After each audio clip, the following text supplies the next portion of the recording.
প্রিয় BA six সেমিস্টারের ছাত্রছাত্রীরা, আজকে আমি যে বিষয় নিয়ে আলোচনা করব সেটি হচ্ছে তোমাদের যে পলিটিক্যাল সায়েন্সের ডিএসসি পেপার B2 রয়েছে, human rights theory and Indian context. এই পেপার থেকে আমি তোমাদের শেষ মুহূর্তের বাছাই করা কিছু প্রশ্নগুলো নিয়ে আলোচনা করব এবং পরবর্তী ভিডিওগুলোতে আমি তোমাদের অ্যান্সারগুলো নিয়েও আলোচনা করব।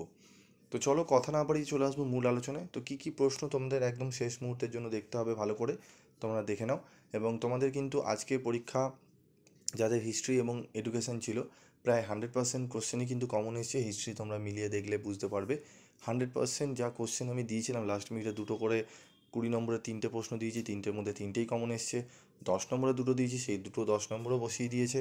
5 নম্বরে আমি তোমাদের 4টে দিয়েছি, তার মধ্যে থেকে দুটো 5 নম্বর একদম হুবাহু চলে এসছে এবং একটি প্রশ্ন একটু জাস্ট ঘুরিয়েছে, কিন্তু ওইটাও কিন্তু কমন, উত্তরে মানবতাবাদ। ঠিক আছে, তো চলো আমরা দেখে নেব আমাদের পলিটিক্যাল সায়েন্সের ইম্পর্টেন্ট কোশ্চেন। প্রথম 1 নম্বর প্রশ্ন, ভিয়েনা ঘোষণাপত্রের মূল বিষয়বস্তু কী ছিল? অত্যন্ত গুরুত্বপূর্ণ ভিভিআই প্রশ্ন, এটা ভালো করে পড়বে।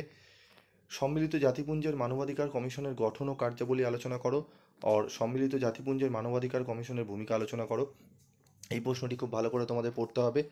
তারপর রয়েছে দেখো আমাদের সর্বজনীন মানবাধিকার ঘোষণা দলিলটি পর্যালোচনা করো।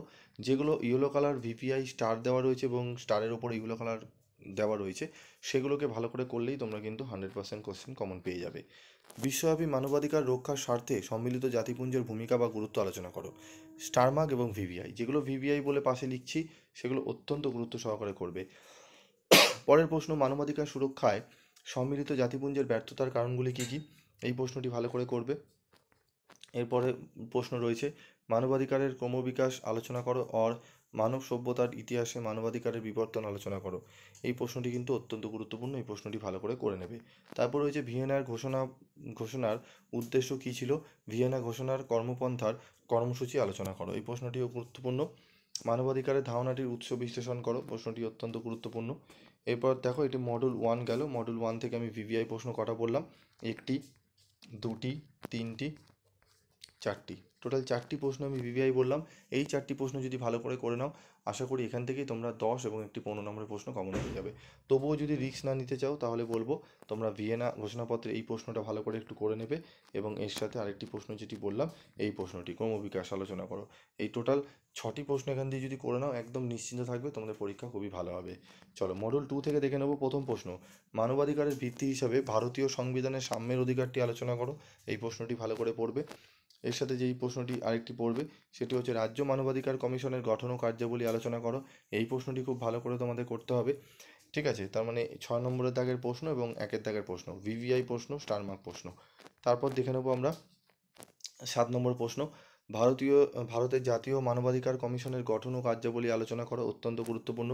ভারতীয় সমাজে শিশুদের মানবাধিকার লঙ্ঘনের সমস্যাগুলি উল্লেখ করো। এই প্রশ্নটিও পড়বে। তাহলে টোটাল এখানে দুটো এবং এখানে দুটো, টোটাল 4টে প্রশ্ন। এবং আরেকটি প্রশ্ন যদি পারো পড়ে নিতে পারো, সেটি হচ্ছে ভারতীয় সংবিধানে বর্ণিত শাসনতান্ত্রিক প্রতিবিধানের অধিকার আলোচনা করো। টোটাল এখানে এই 5টি প্রশ্ন যদি পড়ে নাও, আমি আশা করি এখান থেকে তোমরা একটি 15 এবং একটি 10 নম্বরের প্রশ্ন কমন পেয়ে যাবে।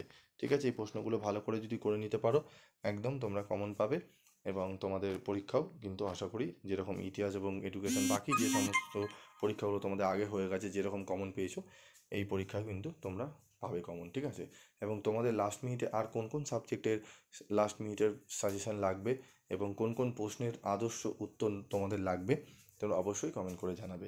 তো আজকের মতো ভিডিওটি শেষ করছি, দেখা হচ্ছে পরবর্তী ভিডিওতে। সকলে ভালো থেকো, সুস্থ থেকো।